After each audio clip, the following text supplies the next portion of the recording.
God is an awesome God. He reigns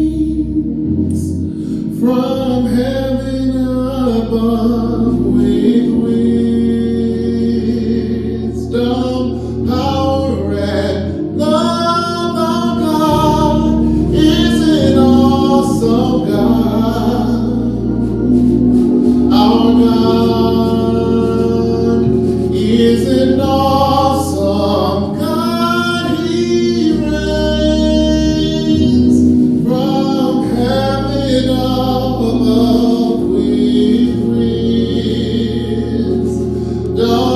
power, and love. Our God is an awesome God. Help me say, our God is an awesome God. He reigns from heaven above with wisdom, power, and love. Our God is an awesome God. Our God is an awesome God. He reigns from heaven above with wisdom, power, and love. Our God is an awesome God. Help me say, our God is an awesome God. He reigns from heaven above with wisdom, power, and love. Our God is an awesome God. One more time, say, our God is an awesome God. He reigns from heaven above with wisdom, power, and love. Our God is an awesome God. Our God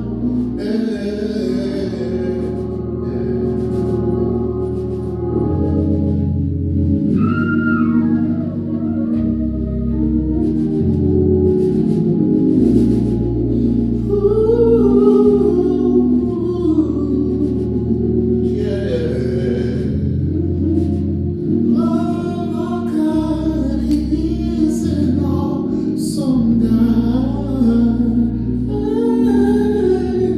Our God is an awesome God. He reigns from heaven above with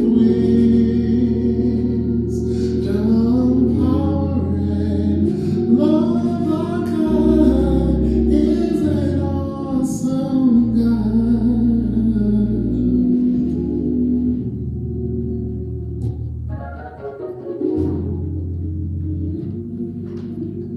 I want to thank our gifted, talented organist, Justin Frazier Graham. It's good to be here on this Sunday morning. Amen. We are in the first Sunday of February, and we are celebrating, and we'll be celebrating for the month, Black History Month. Now, Black History Month is a vital month for not only African American people and Christians, but for America and the world.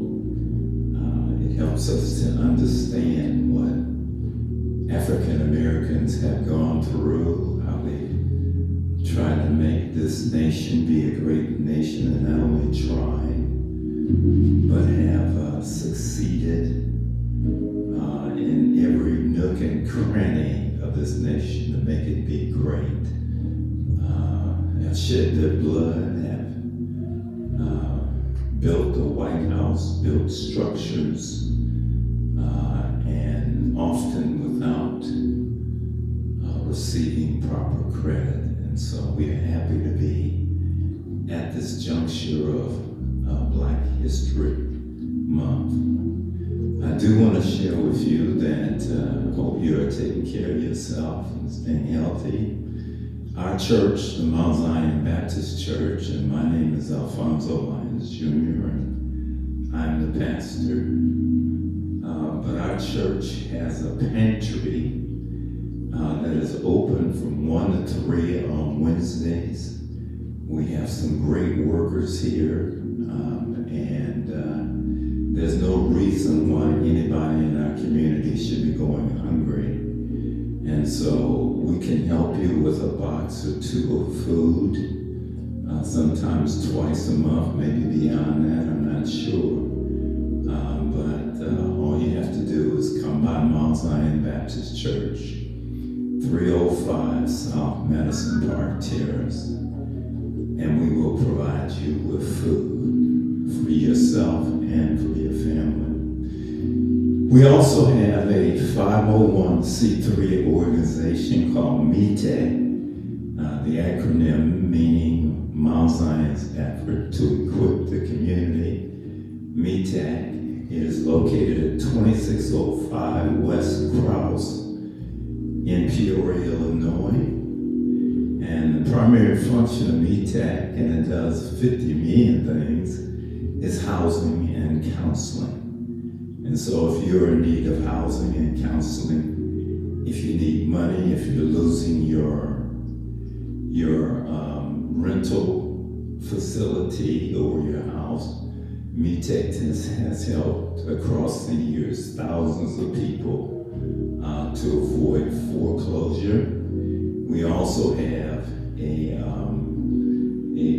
program to help in many areas, including tax preparation and just a little bit of everything, credit repair, credit counseling, all of that. So if you'd like to utilize METAC services, you can dial this number, 309-676-3832. Let me repeat that, 309-676-3832. All right, today I want to direct this in light of it being Black History Month, and I solicit your prayers to a passage of scripture found in the Old Testament in the book of 1 Samuel, chapter 13, verses 19 to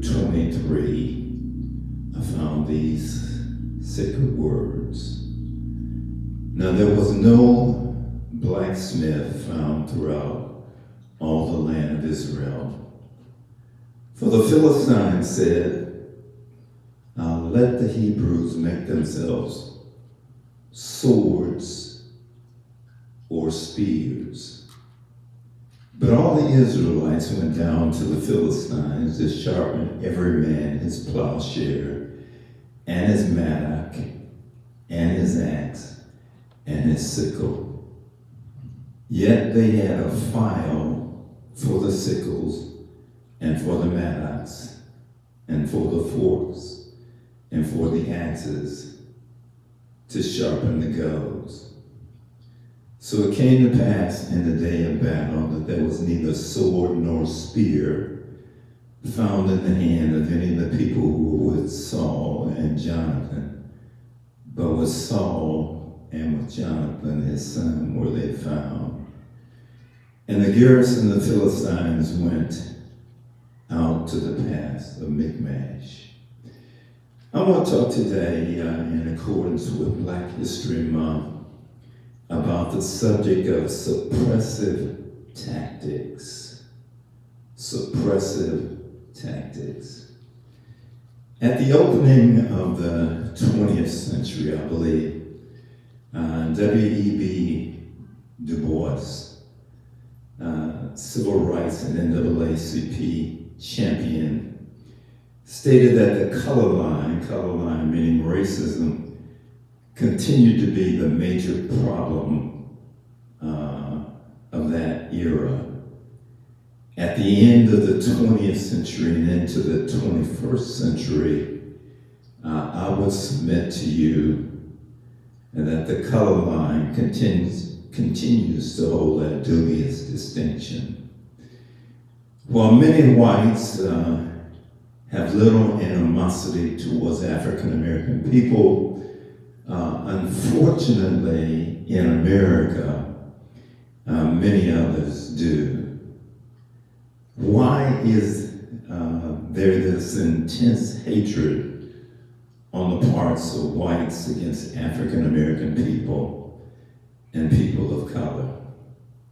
If we just take, for example, just for a moment, the Voting Rights Act, what other group of ethnic people, and I've said this for years, requires for that group of people an act that allows them, a federal act, a national act that permits them to be able to vote?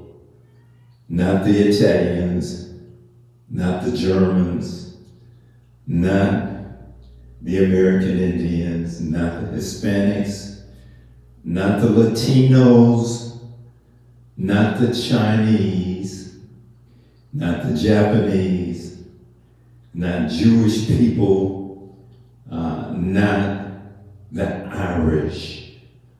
Only African American people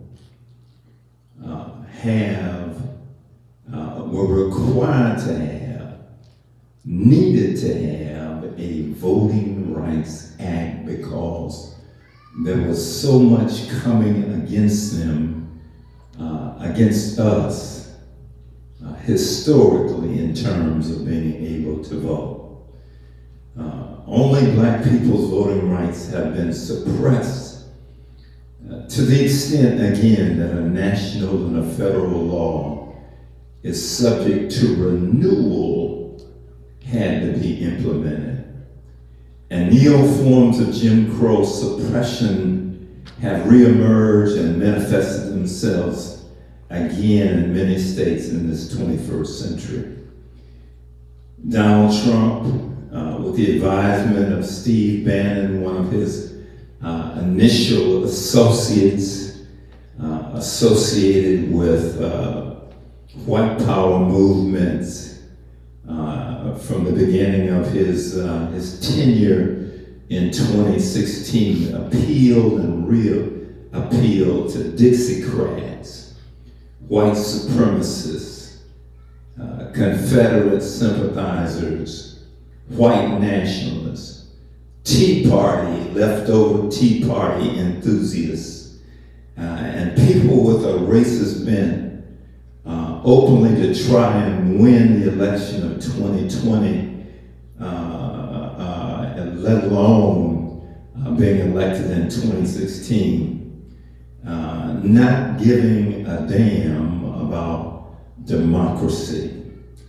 And today, when we look at the rudiments, when we look at the ashes, if you will, of what has been left, we still see not just a whistle call, but a siren call, a beacon call to nationalistic, racist groups. When you think about Donald Trump calling African American or African countries S-hole, you fill in the blank. Countries, how while he claimed to love African Americans and that he's the least prejudiced of all, his total presidency has been engulfed in assembling and reassembling white supremacy. While there is great love, compassion, toleration for Black America, there's also deep despising, hatred, discrimination, and dislike has been repumped and rekindled through the people who have entitled Donald Trump. And as Dr. Eddie Glaude, who's often on MSNBC, the chairman of Princeton University's department, one of those departments, has pointed out that this racism has had deep-seated roots long before Donald Trump. It just took Donald Trump to come in, and you got to keep in mind that this racism has been looking for a head. It's been like a body looking for a head for the longest. Matter of fact, don't want to put anybody down, but the Republican Party has exuded this body without a head for the last 30 years of my life. I've looked at it. I don't need anybody to tell me that they haven't. They've been looking for the right person to come in and push the right buttons. And so in 2016, 2015, if you will, Donald Trump just happened to be the right person with the assistance of Putin, the premier of Russia, the Soviet Union, if you will. Realizing that people are less affected by God and church values, I just wonder how Christians in church worshiping God can come out from worshiping God and still hate on people of another nationality, people of another ethnic group. I can understand if somebody raped their sister, beat up on their mama, and maybe that's happened once upon a time, but I'm going to suggest that it has happened more to African Americans than it has happened to European folk. And yet European folk, and this ain't everybody, this is not a stereotype, but too many continue to have this viciousness of hatred, this projectile of hatred towards African American folk, which is just really doesn't make sense. I don't know if it's a holdover from the Civil War that's been passed down, or I think it has antecedents prior to the Civil War, but there is this deep, and sometimes people hide it well, but on the part of too many, there is this hatred, and that's what I'm trying to explore today.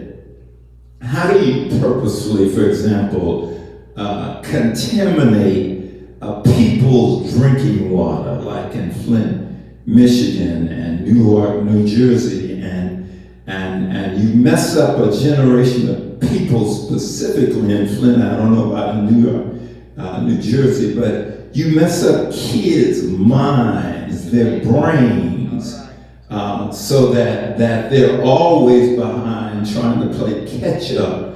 How do you purposefully and try to say it was by accident because you take the water from a good source of water, feeding Flint, Michigan and the surrounding communities, and you tie it to some stagnant water that doesn't even look right when it comes out of the faucet, the kitchen faucet, and folk don't even want to take a shower in it. And that continues. That's been a problem for the last 6 or 7 years at least, and continues to be a problem. And so it bothers me because if you can do that with Flint, Michigan, and Newark, New Jersey, how many other cities in the USA where water is going to predominantly African American folk? What is going on? I know in Peoria we have some of the hardest water in the world. Makes for good sodas, but what is going on? Water is vital. Water is man needs water. Man is about 80% water. Why would you hate on somebody so bad until you mess up their water system? And so that's what I'm talking about today as we allude to suppressive tactics. Again, I want to know why there is this deep hatred for African American folk. Let me just, when I look at the number of police who continue, and I'm just throwing this in for free, continue to shoot down unarmed black men and then get off, and it's almost like, like they're trying to cause some kind of race war so that black people will be in the minority because we don't have the weapons that white America does. But why would you continue even after it has been made an issue all across the country, even now, today, first Sunday in February 2021, black men are still being killed and mowed down, and often the cameras that are supposed to be shooting what's going on are not turned on until pivotal times that are in favor of the police. But what is it? Why this deep hatred? Because I'm going to suggest that you can't be a Christian. You cannot be a real Christian and continue to hate on folk. You can't go in church service, and maybe that's why a whole lot of folk ain't in church no more, because they don't want to hear what God says. Now, if you're innocent and you believe that everybody loves everybody, don't let me mess up your mind. Don't let me bust your bubble.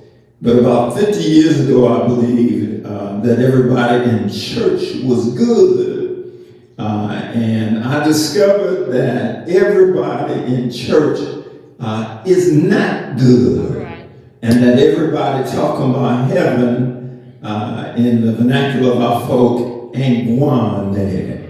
And so we have some love/hatred problem, and often hatred is much more pronounced, much more active, much more busy, even in the Christian community, than all the love that we talk about. Paul says, and let me just throw this in for free, in the 4th chapter of Ephesians, that I beseech you to walk worthy of the vocation to which you call. And so we got to make our Christianity real. And that applies not only to black folk, but that also applies to Europeans. Some of y'all are doing a good job. Some of y'all are missionary. Some of y'all have been trying to reach folk. Ain't nobody paying you. Thank God. Thank God for the work that you've done in the civil rights movement. Through the years, nobody gave you a check. You volunteered. Thank God for the number of European folk who were in the streets about the Floyd death and other deaths, who marched in the streets with Black Lives Matter. Thank God for your presence. Amen. Thank God. We need you. Thank God. This passage from 1 Samuel 13, 19 through 23 may shed some light on what we're investigating and exploring today. This is a passage of scripture that comes about 4 chapters before David's mighty battle and victory over the Philistine giant Goliath. And so I'm suggesting that because it gives us a context to know that the Philistines and the Hebrews, the Israelites, were fighting it out and duking it out and had been for a long time. Two different ethnic groups. If tension can exist between two brothers like Cain and Abel, two twins brothers like Jacob and Esau, then you know tension can exist between ethnic groups.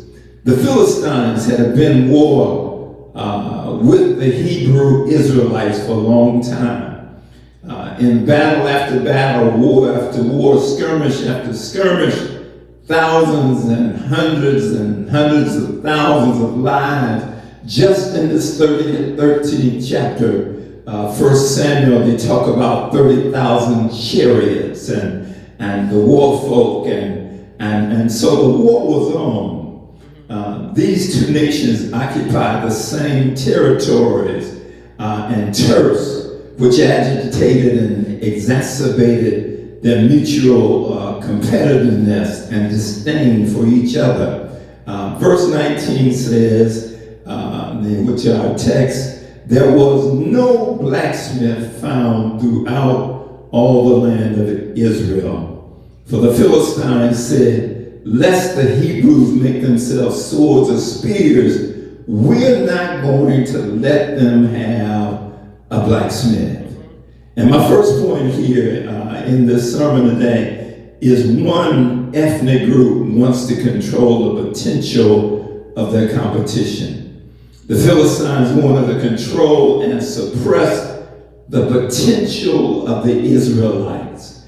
And so they made sure on just this one little issue that they did not have a blacksmith so that they could produce weapons of warfare. So to stop their increase of weaponry, they made sure that with all the cities, the villages, and the hamlets, there was not one blacksmith.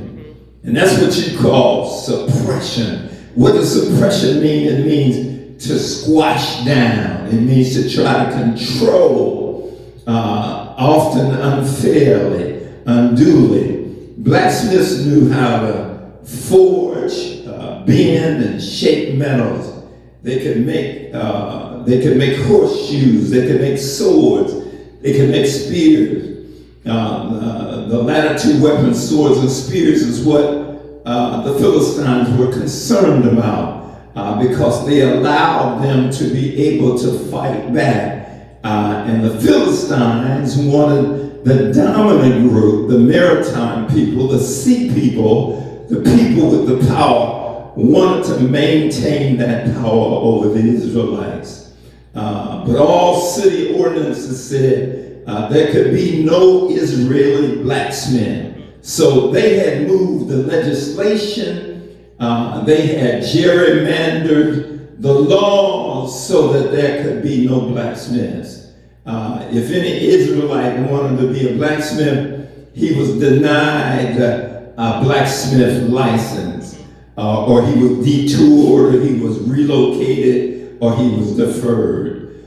So all the Israelites, if they needed to sharpen their plowshares and the mattocks and other tools that they needed for farming and agriculture, they were disallowed.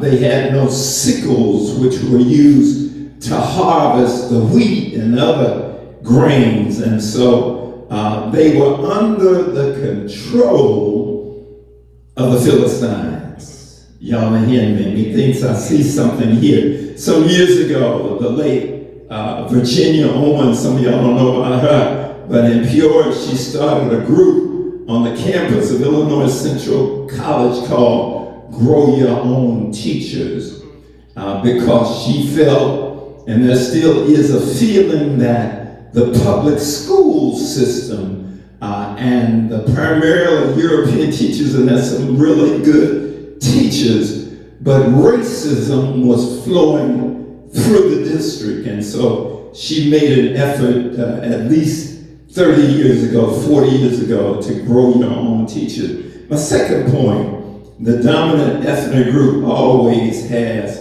suppressive tactics, when we consider voting in America, if you just look at the voting situation here today in America and the past, you see the hand of suppression all over the place. That Donald Trump was talking about fraud. Well, nobody has talked about the fraud of blocking African Americans from voting. Nobody has made a big issue out of that other than Judge Sullivan. You don't hear me.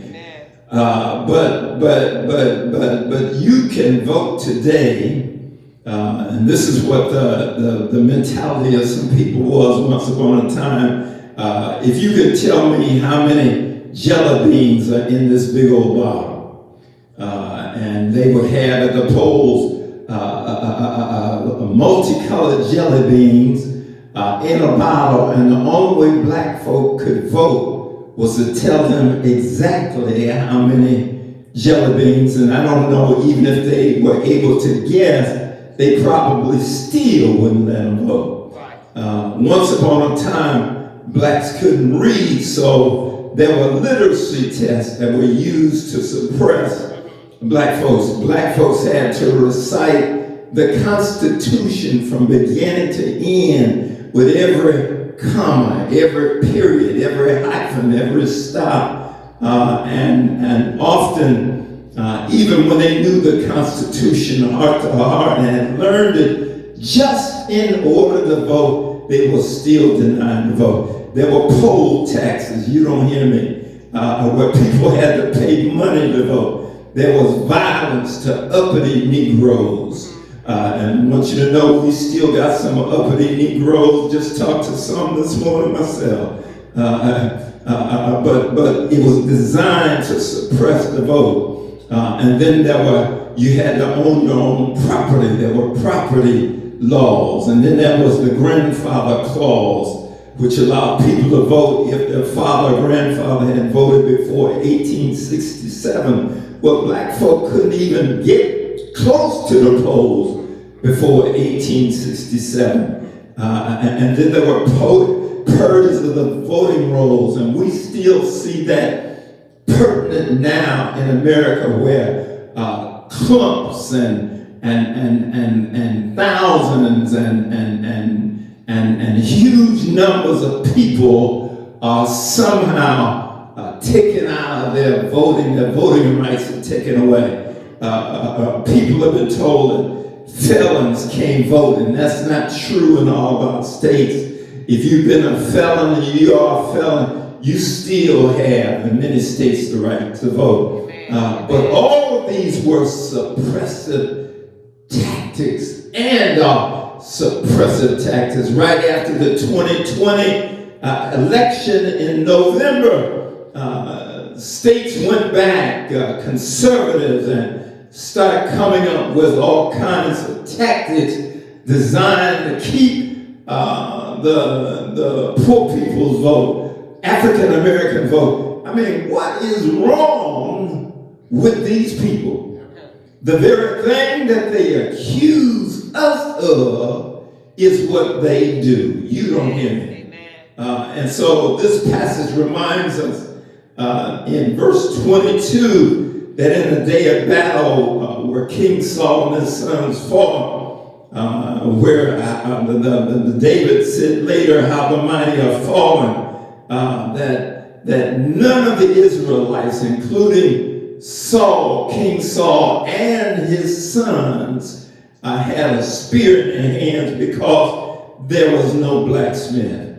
Reverend Dr. C.T. Vivian, longtime civil rights leader, who was called to the ministry right out of this church in the early 1950s, in his book entitled Black Power and American Myths, says this: early in the movement, we did not guess that the nation could contain so much hate for itself. whites hating whites, and if white hates whites, you know that they hate black folks. He said, but once we understood this, we came to see how futile it was to expect white America to permit the assimilation of blacks. And so even Dr. C.T. Vivian, who I love immensely, recognized that black folk was still being hated and are still being hated now. And so it brings me to my third point. It takes God's spiritual guidance to get around suppressive tactics. Amen. That is how W.E.B. Du Bois did it. That is how Rosa Parks did it. I'm closing, y'all. That is how Martin Luther King did it. That is how the aforementioned Reverend Dr. C.T. Vivian did it. That is how John Lewis, Congressman, did it. That is how Sojourner Truth did it. That is how Benjamin Banneker did it. That is how Harriet Tubman, who will be the image on a $20 bill. All right, come on now. Somewhere in the near future, did it. That is, they use God's spiritual guidance to get them around suppressive tactics. Ooh, when I look at suppressive tactics in this world, they are so deep and entrenched on every hand. They are built into the system because they are part of racism and its fraternal twin, institutional racism. Oh, Lord. And so if you're going to be able to make it, you got to be able to use God's spiritual guidance to get around the injustices that are built in to the network. Oh, Lord. And all I want to say now is that this is our hour now. 2021 is our hour. Never before has racism been disrobed and exposed for its hideous creatureliness, its monsterness, like it has in the last few years. People have lied and connived so much that the henchmen, y'all ain't hear me, I'm talking about Donald Trump. Oh Lord, that he took his little government, his executive branch of the government, and fired upon another branch of the government. You don't hear me. And he still has deep delusions about him being the president, despite the fact that democracy held his ground and selected someone more appropriate to be the president. You don't hear me. Oh, I thank God that for whatever reason he allowed DT to ascend the throne in America in 2016 and expose all the hideousness of racism to show how evil can be. You don't hear me because I believe. You don't have to believe me. But I believe we elected a mobster. We elected a gangster. Oh Lord, to be the president in 2016. But thank God that there is a God who sits high and looks low, and He's not gonna let evil take control. You don't hear me.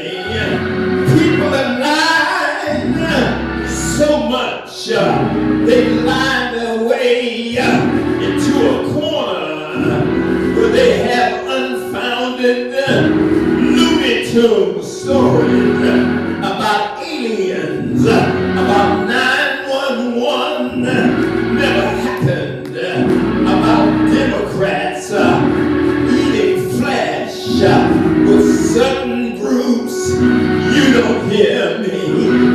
You can only lie so long, and the truth is gonna come. Oh Lord, don't you understand that Jesus said, I am the way, the truth, and the light. Oh, Jesus put Himself on the same ground with truth. Matter of fact, truth bends to Jesus.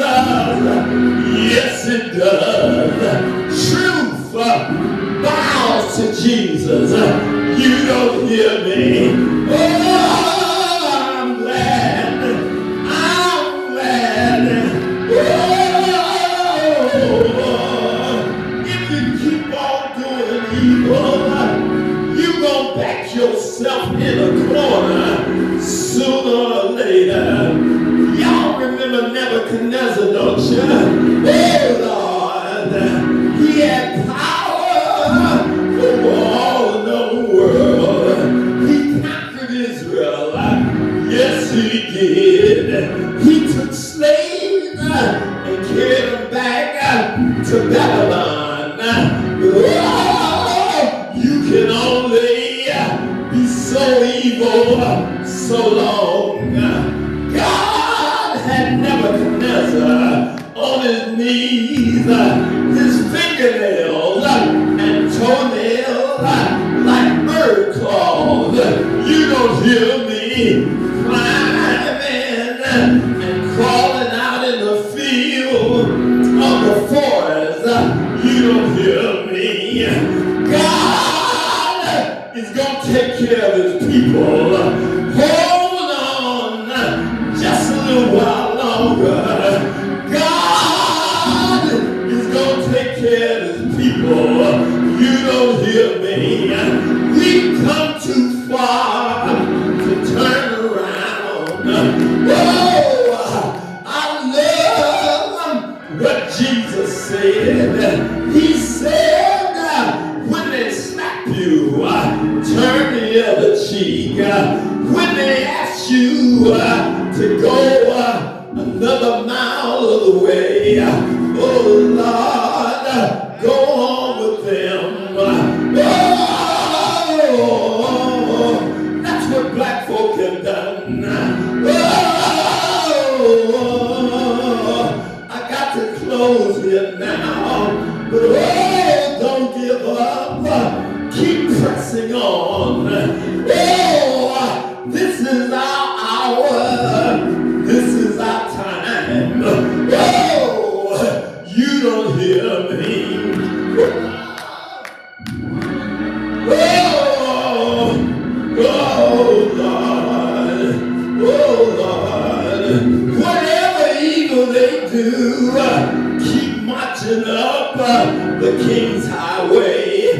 God will, God will, God will take care of you.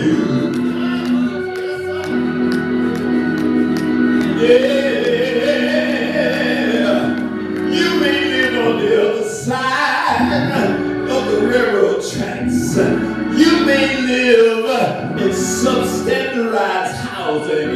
You don't hear me. You may live in the ghetto with no food stores anywhere. Only food they got is processed food. They call it a food desert. But oh, keep on, keep on, keep on, keep on.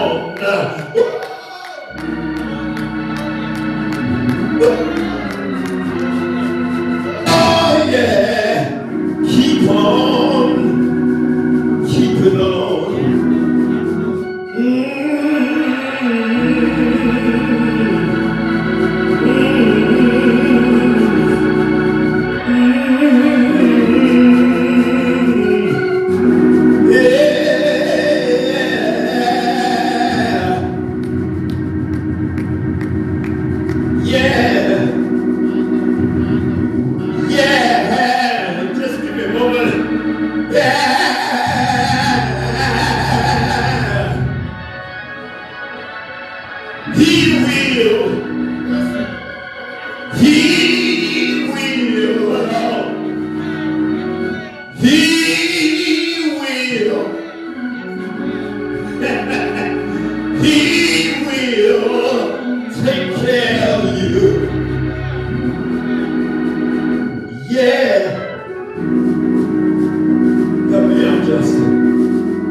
Changing hands.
Sunday in February 2021, Black History Month. We have hopefully 3 more Sundays to go. And at the conclusion of this, we hope not to divide the gulf between some blacks and whites, but to remind us that we're all a part of America and the world, and more than that, we're part of hopefully the Christian brotherhood. And if you're not a Christian, the brotherhood, period. We all need each other. We're in the same boat together. And again, I want to thank those European Christians, those white Christians who have for centuries reached across the aisle and joined us in the struggle to be free. Some of them were called abolitionists at one time. Some have been called other names besides that, but thank you for standing your ground and having truth at the foundation of your basis. Thank you. Mount Zion Baptist Church needs your help. We have not met since March 22nd. If you would like to make a donation to Mount Zion, you can easily do that. If you care to, you can send a donation to this address, Mount Zion Baptist Church, P.O. Box 1384, zip code 61654-1384. We also have a app called the Cash App. You can download that on whatever device you use, and then once you do, you can make a donation to this address, Mount Zion, Peoria, Mount Zion, what is that? $, Mount Zion, Peoria, $, Mount Zion, Peoria. All right, we're going to try to convene as a church for a trial run session. I told you we hadn't been convened since March the 22nd, 2020, but we're going to try to meet the first Sunday in March and for 1 hour service from 11 to 12. And so if you're paying attention, mark that on your calendars. If you're sick, I don't want you to be here. If you think you're getting sick, don't be here. If you're scared, stay home. If you have money that you've been saving up, your tithes, and nobody's ever come by and get them, you've been saving them up for a year, this might be the Sunday to drop them off at the church. Everybody who comes has got to wear a mask. We're going to be socially distant, and we're going to be in church just about 1 hour. We're not going to have a lot of singing because singing spreads the virus until we reach a state that's a little bit more healthier. We can't do that right now. And then we just hope that you will be here on the first Sunday in March. Now, we might change that, stay tuned, but that's the projected goal right now, is to be here first Sunday in March. I think that's March the 6th or the 7th. But whatever Sunday it is, look for you. We're going to have communion, and God bless you. We need to have communion today, but we're not. So God bless you. We'll do that a little bit later on today. All right, we're going to have the doxology, and coming from Justin Fraser Graham, and then we're going to have the benediction, and we're going to get out of here. Good men in church today. Praise God from whom all blessings flow. They all come from the good and perfect hand of God.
us, now henceforth and forever. And the church lifted his voice and said,